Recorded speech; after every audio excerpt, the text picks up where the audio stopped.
Salut tout le monde! Donc, on va aborder le thème de la trigonométrie. Donc, je sais que pour certains d'entre vous, on avait déjà commencé à aborder ce thème-là au retour de la relâche. Donc, il y a des thèmes que je vais passer là quand même assez rapidement. Donc, on va faire un retour rapide sur les rapports trigonométriques. On va revoir la loi du sinus et on va revoir aussi la loi du cosinus. Donc, les rapports trigonométriques, si on se rappelle, bien important, ça s'applique seulement qu'aux triangles qui sont rectangles, donc avec un angle droit. Façon de noter les côtés sur un triangle, donc on utilise des lettres majuscules pour les sommets et on utilise une lettre minuscule qui correspond à la lettre minuscule du sommet qui est opposée au côté. Donc, j'ai mon angle A ici. Donc, à la base, je vais avoir le côté A minuscule, l'angle B, B minuscule, C, C minuscule. Il y a une deuxième façon de noter les côtés également, donc à partir des deux sommets qui délimitent le segment, donc avec des lettres majuscules, j'ai le segment AC, BC et AB. Un côté particulier, celui qui est opposé à l'angle droit, donc c'est notre hypoténuse, donc lui ne change pas de nom. Lorsque je regarde un angle, par exemple l'angle A, je peux noter, bon, l'angle A est formé de deux côtés, l'hypoténuse, et le deuxième côté, on va le noter le côté adjacent à l'angle A. Le troisième côté, qui est ici en face de l'angle A, on va dire qu'il est à son opposé, on va l'appeler le côté opposé à l'angle A. J'ai la même chose pour l'angle B. Donc, l'angle B est formé de deux côtés, l'hypoténuse et son côté adjacent à l'angle B. Et le troisième côté, c'est le côté opposé à l'angle B. Donc, lorsqu'on parle d'un côté opposé ou d'un côté adjacent, il faut toujours préciser par rapport à quel angle. Les rapports trigonométriques, bien, il y en a trois. Le sinus d'un angle, bon, ici, ce n'est pas la lettre B, c'est la lettre bêta. C'est le rapport entre le côté opposé à l'angle et l'hypoténuse du triangle. Donc, si je considère l'angle A et je veux calculer son sinus, le côté opposé à l'angle A il est ici, c'est le côté A minuscule, et l'hypoténuse, bien sûr, c'est C. Et si j'ai avec l'angle B, son côté opposé, c'est B, et l'hypoténuse est C. Deuxième rapport trigonométrique, le cosinus d'un angle. C'est le rapport entre le côté adjacent de l'angle et l'hypoténuse. Ce qui fait que si je considère l'angle A, son cosinus, bien, c'est le rapport entre la mesure du côté B, qui est le côté adjacent, divisé par l'hypoténuse, qui est le côté C. Et pour l'angle B, le côté adjacent, c'est le côté A, et son hypoténuse, c'est le côté C, ce qui fait le rapport A sur C. Troisième rapport trigonométrique, la tangente. Pour un angle, c'est le rapport entre le côté opposé et le côté adjacent. Donc, si je regarde l'angle A, son côté opposé, c'est le côté A, et le côté adjacent, c'est le côté B, ce qui fait le rapport A sur B. Et puis pour l'angle B, bien, c'est le même rapport, mais c'est son inverse, parce que B est le côté opposé à l'angle B et le côté A est son côté adjacent. Donc, on a la définition des trois rapports. Bon, je ne l'ai pas détaillé autant que lorsqu'on l'a vu durant le cours, parce que c'est tout simplement un rappel rapide que je veux faire ici. Il y a un truc mémotechnique qui peut nous aider à se rappeler des rapports. C'est le truc SOHCAHTOA.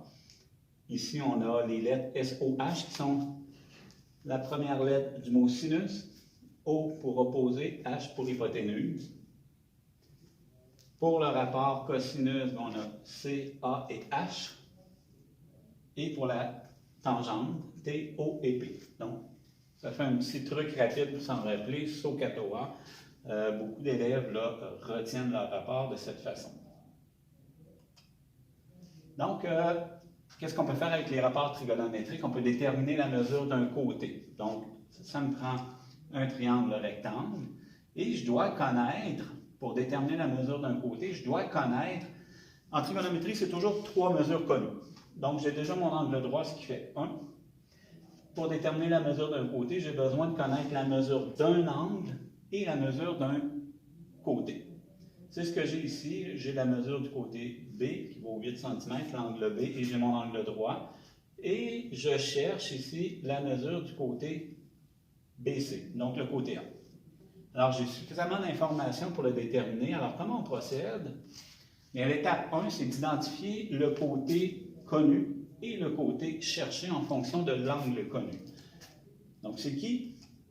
C'est le côté B et le côté A. Alors, par rapport à l'angle B, parce que c'est lui que je connais, le côté connu B, c'est le côté opposé à l'angle B. Le côté A, c'est son côté adjacent, c'est celui que je cherche. Donc, je ne considère pas l'hypoténuse parce que je ne le connais pas et je ne le cherche pas. Alors, je peux, à l'étape 2, choisir le rapport trigonométrique qui va me permettre de résoudre mon problème. Donc, j'ai le côté opposé, le côté adjacent. Donc, O et A, si on se rappelle de notre truc, taux A, c'est la fonction tangente. Donc, j'ai choisi le rapport trigonométrique, ça va être la fonction tangente. Donc, tangente de l'angle B est égale au rapport B sur A, opposé sur adjacent.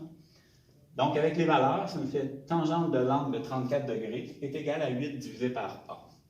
Donc, qu'est-ce que c'est cette affaire-là? Bien, il y a un inconnu, des valeurs connues, c'est une équation. Alors, l'étape 3, il me reste juste à résoudre l'équation. L'équation que j'ai ici, tangente 34, je peux la mettre sur 1, ce qui va me donner une proportion. Et vous savez comment résoudre une proportion avec 3 valeurs connues et un inconnu. Donc, notre inconnu ici, donc si je veux déterminer cette valeur, bien, la loi des proportions me permet de dire, bien, je vais multiplier les deux valeurs connues en diagonale, donc mes deux moyens, et le diviser par la valeur du numérateur de la première fraction. Donc, il y en a qui appellent ça la règle de 3. Donc, le calcul va être le suivant. La mesure du côté A, du côté BC, sera égale à 1 fois 8 divisé par tangente 34. Et faites le calcul. Assurez-vous que votre calculatrice est bien en mode degrés parce que notre angle, il est de 34 degrés. Donc, en faisant le calcul, vous allez trouver pour la mesure du côté A, 11,86 cm. Donc, il y aura quelques exercices dans le livre pour pouvoir le pratiquer. Je peux aussi déterminer la mesure d'un angle dans un triangle rectangle avec les rapports trigonométriques. Pour ça, je dois connaître encore là 3 informations. J'en ai déjà une, j'ai mon angle droit. Donc, si je veux déterminer un angle, je dois connaître la mesure de 2 côtés, n'importe lesquels. Alors ici, je peux poser comme question de déterminer la mesure de l'angle A en connaissant l'hypoténuse, le côté C, et le côté B de 10 cm. Donc, les étapes, c'est les mêmes que tantôt. Donc, la première étape, je dois identifier les côtés qui sont connus en fonction de l'angle recherché. Donc, ici, j'ai le côté adjacent à l'angle A, j'ai mon hypoténuse. Donc, si je vais voir A et H, bien dans mon truc mémotechnique, c'est ça. Donc, je vais utiliser la fonction cosinus. C'est notre deuxième étape. Je choisis le rapport trigonométrique après avoir identifié les côtés en fonction de l'angle recherché. Alors, cosinus, j'aurai ici, mon inconnu sera l'angle A, donc cosinus de A est égal à 10 divisé par 16, donc le côté adjacent divisé par l'hypoténuse. Encore là, j'ai une équation. Alors, l'étape 3, qu'est-ce que c'est? Alors, je vais résoudre mon équation. Ici, bon, je n'ai pas besoin de la traiter comme une proportion comme tantôt, parce que mon inconnu est déjà seul ici. Alors, je dois isoler l'angle A. Alors, quelle est l'opération inverse d'une fonction cosinus qui va me permettre de l'isoler? Bien, c'est l'arc cos qu'on appelle, ou le cosinus moins 1 sur votre calculatrice. Donc, en calculant le cosinus moins 1 de part et d'autre de mon équation, je vais pouvoir isoler mon angle A et déterminer sa mesure. Donc, la mesure de l'angle A sera égale à cosinus moins 1 du rapport que j'avais calculé, 10/16e. Donc, vous pouvez le faire directement sur votre calculatrice et vous allez trouver un angle de 51,3 degrés. C'est la mesure de l'angle. Alors, voici comment on détermine soit la mesure d'un côté ou la mesure d'un angle dans un triangle rectangle avec les rapports trigonométriques. 3 étapes. On identifie les côtés par rapport à l'angle connu ou cherché.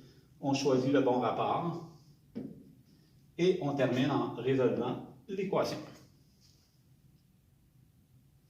Alors, c'est tout pour les rapports trigonométriques.